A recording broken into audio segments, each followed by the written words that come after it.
하나님 말씀 봅니다. 하나님 말씀 열왕기상 17장 1절에서 7절까지입니다. 열왕기상 17장 1절에서 7절까지 같이 읽겠습니다.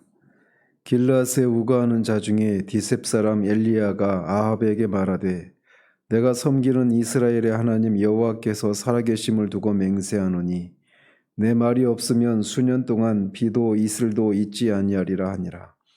여호와의 말씀이 엘리야에게 임하여 이르시되 너는 여기서 떠나 동쪽으로 가서 요단 앞 그릿 시내가에 숨고 그 시냇물을 마시라. 내가 까마귀들에게 명령하여 거기서 너를 먹이게 하리라. 그가 여호와의 말씀과 같이 하여 곧 가서 요단 앞 그릿 시내가에 머물매 까마귀들이 아침에도 떡과 고기를 저녁에도 떡과 고기를 가져왔고 그가 시냇물을 마셨으나 땅에 비가 내리지 아니하므로 얼마 후에 그 시내가 마르니라. 아멘. 어제는 북이스라엘의 7대 왕인 아합의 행적에 대해서 개괄적으로 살펴보았습니다. 오늘 이제 17장부터 22장 40절까지 이 부분은 남왕국의 역사에 대해서 이제 일단 중지를 하고 북왕국의 역사를 집중적으로 보도를 합니다. 더 정확하게는 7대 왕인 아합의 그 바알 종교 정책을 비롯해서 그의 악정과 그에 맞선 바알 종교를 타파하고 북이스라엘의 여호와의 신앙을 회복시키기 위한 엘리야의 그런 활동들을 비연대계적인 그런 순서로 그렇게 서술하고 있습니다. 그 중에서도 특별히 17장에서 19장까지 이 세 장에서는 누가 바알과 여호와 중에 누가 참 신이냐, 누가 정말 생명을 관장하는 분이신가 라고 하는 이런 신학적인 질문 아래서 서로 밀접하게 서로 연결되어 있습니다. 핵심이라고 하는 클라이막스라고 하는 장이 18장에 해당되는 갈멜산에서의 그런 영적인 대혈투죠. 그래서 그 18장을 통해서 11장도 마찬가지인데 모든 이 17장에서 19장까지 나오는 이 사건들을 통해서 결국 누가 진정한 그런 생명을 공급하시는 참신인가에 대한 그 질문에 대한 답을 제공하고 있습니다. 즉 여호와 하나님이 참신이시다라고 하는 것을 이제 드러내고 있는 것이죠. 즉 이제 특별히 그 가뭄이라고 하는 이런 천재지변과 관련해서 시작되는 이 엘리야 이야기는 이세벨과 아합으로 대변되는 바알 신앙과 하나님의 사람 엘리야로 대변되는 여호와 신앙의 대결을 극적으로 묘사를 하고 있습니다. 그러면서 여호와만이 생명을 공급하시는 참 신이심을 확인시킴으로써 이스라엘 백성들을 이방의 우상들을 떠나 여호와 신앙을 다시 회복할 것을 촉구하는 그런 장면이 묘사되고 있습니다. 그러면서 그런 맥락 가운데서 엘리야의 출현과 그의 초기 사역을 다루고 있는 17장 이 전체는 크게 세 부분으로 나눌 수가 있습니다. 그래서 오늘 본문인 1절에서 7절까지에서는 북이스라엘의 7대 왕으로 유례를 찾을 수 없을 정도로 악행을 거듭했던 아합을 향해서 엘리야가 가뭄을 선포하고 그를 피해서 그릿 시냇가로 도피해서 살고 있는 그 시기를 묘사하고 있습니다. 그리고 8절에서 16절까지에서는 그릿 시냇가의 그 물이 마르자 시돈 땅의 사르밧 과부에게 가서 그 과부가 엘리야를 그 가뭄 기간 동안에 공개하는 그런 모습이 있고, 그리고 17절에서 마지막 그 24절까지에서는 엘리야가 기도를 통해서 자신을 공개하던 사르밧 과부의 죽은 아들을 살리는 그런 이적을 다루고 있습니다. 그래서 이 17장 전체를 통해서 하나님께서 이 가뭄과 열악한 그런 상황 가운데서도 선지자를 먹이시는 하나님의 놀라운 섭리와 죽은 자를 살리시는 이런 이적들을 통해서 이스라엘 백성들에게 메시지를 전하는 겁니다. 즉 생명의 양식과 생명 그 자체를 공급하시는 참신은 바알이 아니라 여호와 하나님 한 분뿐이다라고 하는 것을 이스라엘 백성들에게 전달해주고 있는 거예요. 그러면서 오늘 본문의 주인공인 엘리야 선지자를 길르앗에 우거하는 디셉 사람이라고 소개하고 있습니다. 참 아이러니하죠. 엘리야는 가장 유명한 그 구약의 선지자의 대표에 해당되는 엘리야 대선지자인데 그가 어떤 출신인지에 대해서 이렇게 간략하게만 묘사하고 있습니다. 그러니까 열왕기 저자의 그 관심은 엘리야 선지자 그 사람보다도 그를 통해서 일하시는 하나님에 더 초점을 두고 있기 때문에 그 위대한 선지자에 대해서도 그렇게 크게 많은 지면을 할애하지 않고 단순히 그냥 길르앗에 우거하는 디셉 사람이라고만 소개를 합니다. 여기서 말하는 길르앗은 증거의 돌들이라고 하는 그런 뜻으로 야곱이 창세기에서 야곱이 외삼촌 라반을 피해서 도망치다가 그 만나서 둘이 서로를 침범하지 않기로 약조를 맺고 그 증거의 돌 무더기를 쌓지 않습니까? 바로 그곳을 가리킵니다. 이렇게 신앙의 암흑기라고 할 수 있는 이 아합 시대에 위대한 하나님의 선지자 엘리야가 이런 뜻을 담고 있는 길르앗에 살고 있다라고 하는 것도 매우 의미심장한 일이라고 할 수가 있습니다.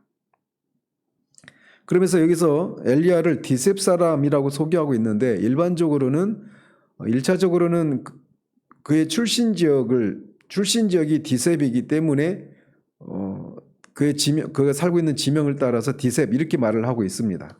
성경이 실제로 엘리야라고 하는 이름이 모두 이 4번에 걸쳐서 나오는데 그래서 이제 가룟 유다 이런 것처럼 유다라고 하는 이름이 흔하니까 그 지명을 따라서 가룟 출신의 유다 이렇게 말을 하는 것처럼 그런 의미가 있습니다. 일단 1차적으로.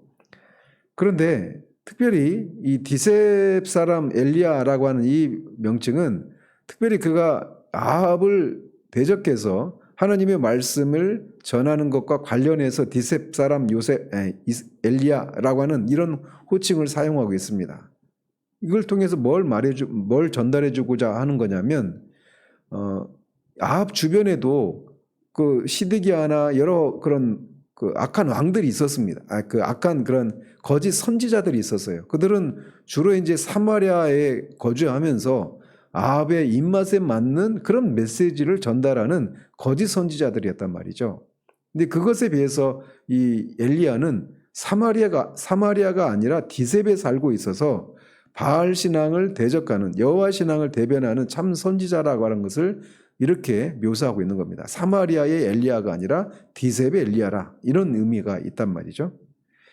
그리고 이제 뒤에 보면 엘리야가 신체적으로 털이 많고 허리에 가죽들을 띠고 있고 동굴에 살고 있고 또 불과 같은 그런 성격의 그런 소유자라고 하는 이런 모습을 이런 면면을 갖춘 그런 선지자였는데 그가 그냥 어떤 서재에서 그렇게 신학 연구나 하고 여호와의 종교가 무엇인가를 보여주는 그런 역할을 했던 사람이 아니라 자신의 목숨을 걸고 바알 신앙을 대변하는 아합과 이세벨을 대적하고 이스라엘 백성들을 그렇게 대적했던 그런 신앙의 영웅적인 그런 활동을 했던 사람의 면모를 그의 외적인 모습과 그의 생활 환경을 통해서도 이 저자는 그렇게 보여주고 있습니다.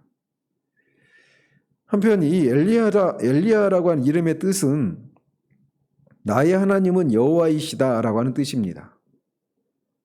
그래서 일생을 우상 숭배자들과 싸웠던 그의 사역과 매우 잘 부합되는 이름이라고 할 수가 있죠. 그래서 이제 우리가 이제 보겠지만 그런 극심한 그런 우상 숭배로 3년 동안 가뭄이 들 것이다라고 하는 걸 예언합니다. 이것도 목숨을 걸고 예언하는 거예요. 이제 뒤에서 살필 겁니다. 그리고 그리 시냇가로 몸을 숨겨서 지내기도 하고 또 시냇물이 마르자 시돈으로 가서 사르밧 과부의 공개를 받습니다. 그리고 3년 뒤에는 갈멜산에서 하나님만 참 신이다라고 하는 것을 증명하고 바알과 아세라 선지자들을 기손 시냇가에서 850명을 죽이는 그런 일을 하고 또 이세벨의 칼을 피해서 호렙산으로 피해서 죽기를 꾀하자 하나님이 그에 나타나셔서 그에게 임무를 주시죠. 그리고 나봇의 포도원을 빼앗은 이 아합을 대적해서 또 하나님의 심판을 예언하는 그런 일을 한단 말이죠. 그리고 나서 이제 맨 마지막으로는 죽음을 보지 않고 회오리바람을 타고 승천을 합니다. 이렇게 이 엘리야라고 하는 이 사람의 행적을 보면 그가 나의 하나님은 여호와이시다라고 하는 이 이름에 걸맞는 그런 삶을 살았던 인물임을 보여주고 있어요. 그래서 이런 능력 있는 모습으로 인해서 엘리야는 구약의 이스라엘 백성들에게 구약뿐만 아니라 신약에서도 마찬가지입니다.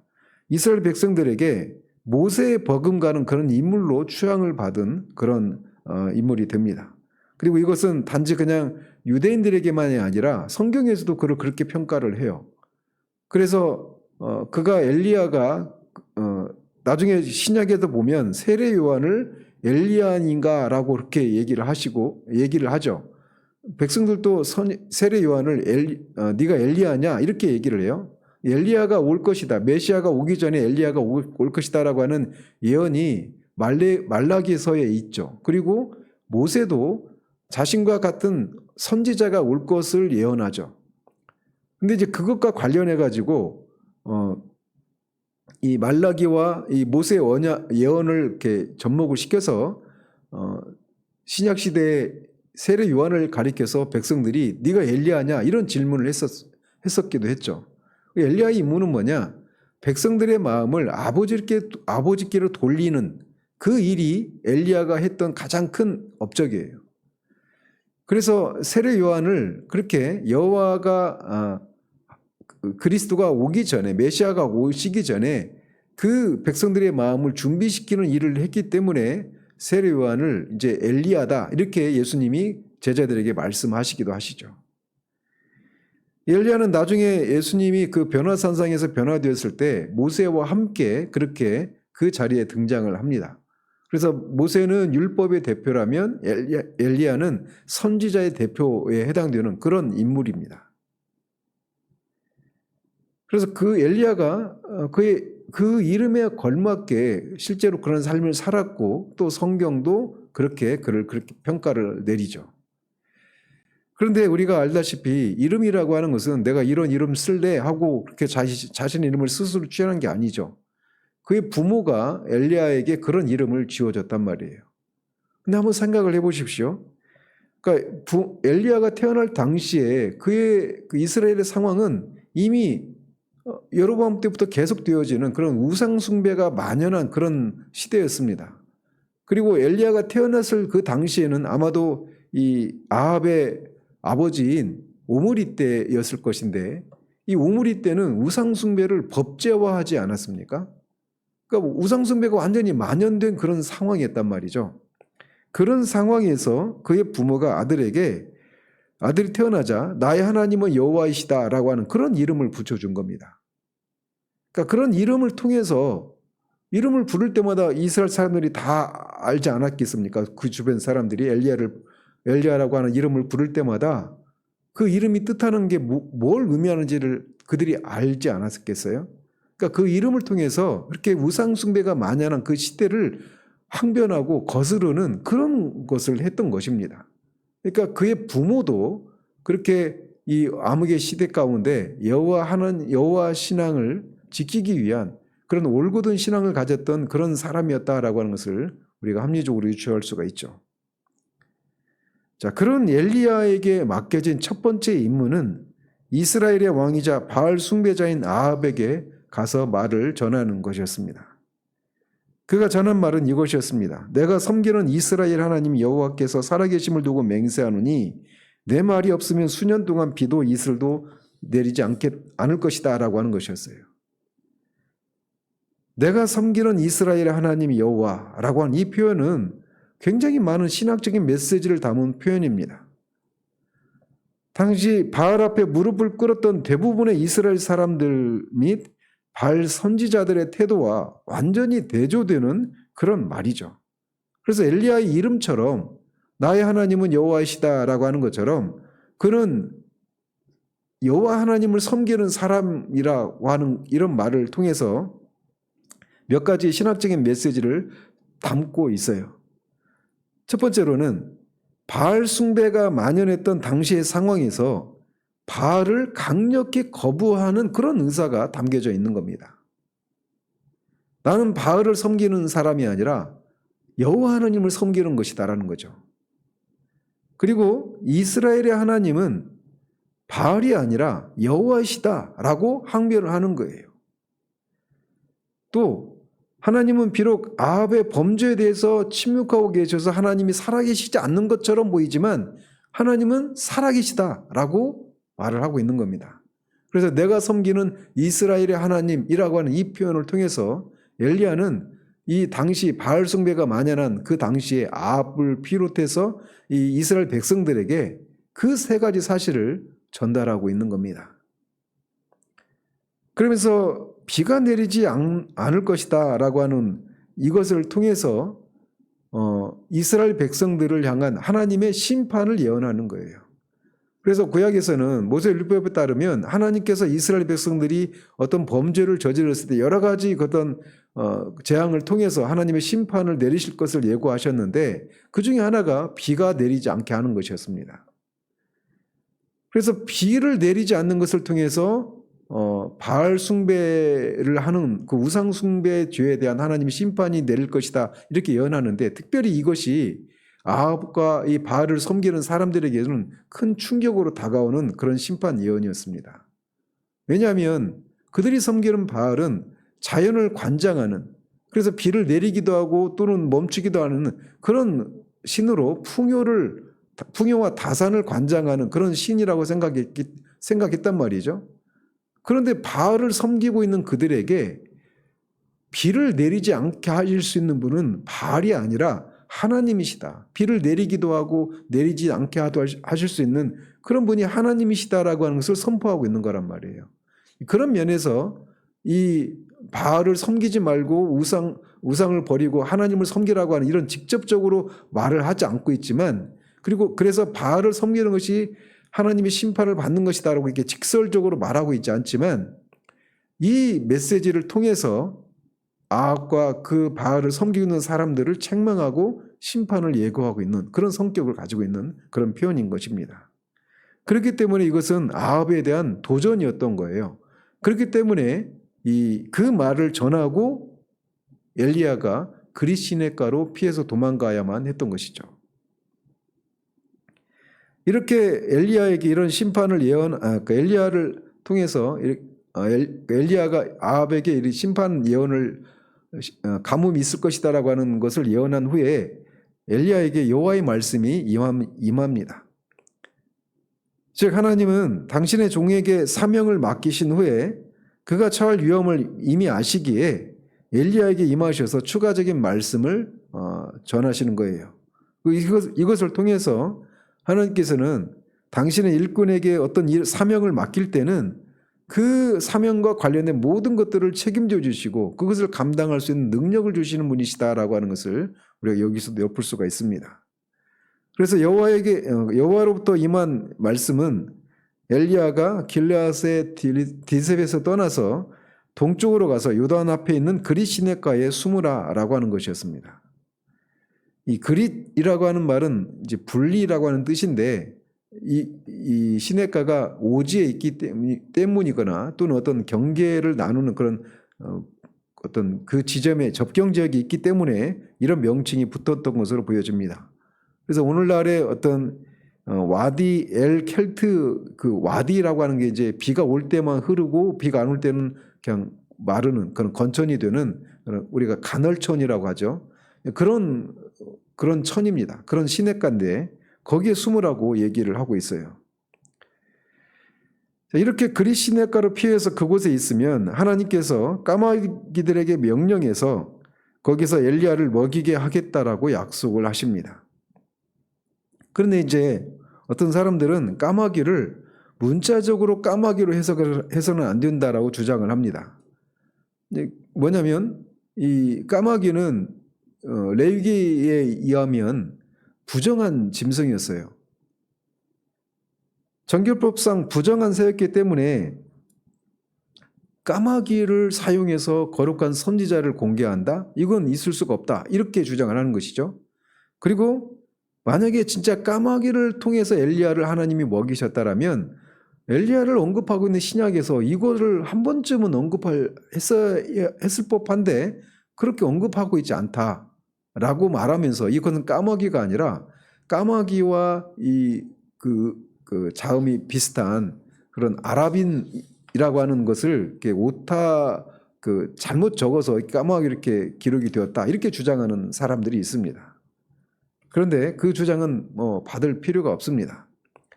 어느 정도 타당성이 전혀 없는 건 아니지만 이 본문에 나오는 까마귀를 문자 그대로 까마귀로 보는 것이 더 적합합니다.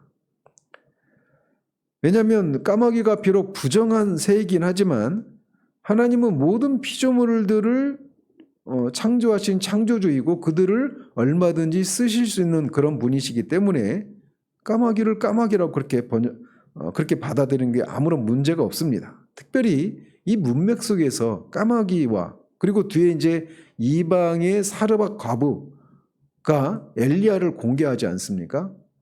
그래서 그걸 통해서 하나님이 역설적인 메시지를 전달하는 그런 의미도 있는 겁니다. 즉 우상 숭배자들과 싸우는 신앙의 용사 엘리야를 위해서 수고하고 섬기는 부류가 자칭 자신은 하나님이 택한 백성이라고 그래서 거룩한 백성이라고 일컫는 이스라엘 백성이 아니라 오히려 이방 여인이었고 또 이스라엘 사람들이 부정하게 여기는 까마귀를 통해서 이 거룩한 선지자를 섬기는 그런 것을 섬겼단 말이죠. 그것을 통해서 오히려 부정하고 타락한 불결한 존재들이 이방 여인이나 또는 까마귀가 아니라 이스라엘 백성들 바로 너희들이다. 이거를 얘기하고 있는 것입니다. 그래서 까마귀를 문자 그대로 받는 것이 맞습니다. 이런 말씀에 따라서 엘리야는 하나님의 요단 앞 그릿시단가에 머물렀고 까마귀들이 아침과 저녁에 떡과 고기를 가져와서 그를 먹였고 엘리야는 그릿 시냇물을 마시게 됩니다. 엘리야 선지자가 이방이 아닌 이스라엘 땅에서 까마귀를 통해서 일용할 양식을 공급받았다라고 하는 사실은 당시의 이스라엘 백성들을 크게 책망하는 것으로 볼 수가 있습니다.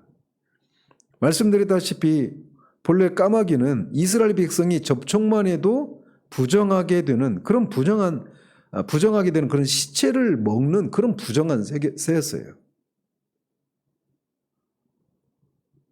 그런데 이처럼 더러운 새도 선지자를 먹여 살리기 위해서 밤낮으로 날아다니는 데 비해서 이 이스라엘 백성들은 아합의 명령에 따라서 선지자를 잡아 죽이는 데 혈안이 되어 있었던 것입니다. 한마디로 당시 우상을 숭배하고 아합의 종교 정책에 찬성하고 있었던 이스라엘 백성들은 더럽고 추잡한 것으로 여겨졌던 까마귀보다도 더 가치가 없는 존재로 격화된 것과 다름이 없다라는 것이죠. 한편 이렇게 까마귀들이 아침 저녁으로 엘리야에게 먹을 음식을 날라다 준 이것은 하나님의 그런 초자연적인 능력으로 말미암은 것이다라고 하는 것을 우리가 알 수가 있죠. 그리고 당사자인 엘리야도 이것을 그렇게 받아들였을 것입니다. 엘리야의 입장에서 우리가 그냥 기록된 사건을 보니까 그랬나 보다 하겠지만 엘리야를 한번 생각해 보십시오. 까마귀가 아침 저녁으로 떡과 고기를 물어다 주는 그리고 그걸 받아 먹고 그렇게 지내는 이런 모습을 볼 때 엘리야가 그냥 참 신기하다 이렇게만 생각하고 있었지는 않았단 말이죠. 그걸 통해서 그가 뭘 봤을까요? 이렇게 까마귀조차도 부정한 이 까마귀조차도 하나님이 들어쓰신다라고 하는 것을 통해서 우상 숭배로 말미암아 그렇게 변절하고 타락한 이스라엘 백성들의 그 강박한 마음도 하나님이 얼마든지 돌이킬 수 있겠구나라고 하는 그런 기대를 가지고 그렇게 까마귀가 물어다주는 떡과 고기를 먹으면서 그렇게 그 시간을 보냈던 것이겠죠. 한편 엘리야가 이렇게 하나님의 명령을 받은 까마귀를 통해서 아침 저녁으로 떡과 고기를 먹는 이 모습은 과거 이스라엘 백성이 광야에서 만나와 메추라기를 먹었던 것을 연상케 하는 그런 장면이라고 할 수가 있습니다. 아무것도 먹을 것이 없는 그런 곳에서 하나님께서 초자연적인 방식으로 이번에는 까마귀를 사용하셔서 떡과 고기를 그렇게 공개하시는 일을 하십니다. 그런 것처럼 광야에서 이스라엘 백성이 아무것도 먹을 것이 없었을 때 하늘에서 만나가 내리게 하시고 애국에서 먹던 것이 그리워했던 그 이스라엘 백성들에게 메추라기를 먹이시고 반석에서 나는 그런 물을 먹이시는 것을 통해 이스라엘 백성들을 공급하셨던, 그렇게 먹여 살리셨던 것처럼 바로 그런 장면을 여기에서 연상케 해주는 거예요. 그래서 이것을 통해서 하나님이 메시지를 전달하는 겁니다.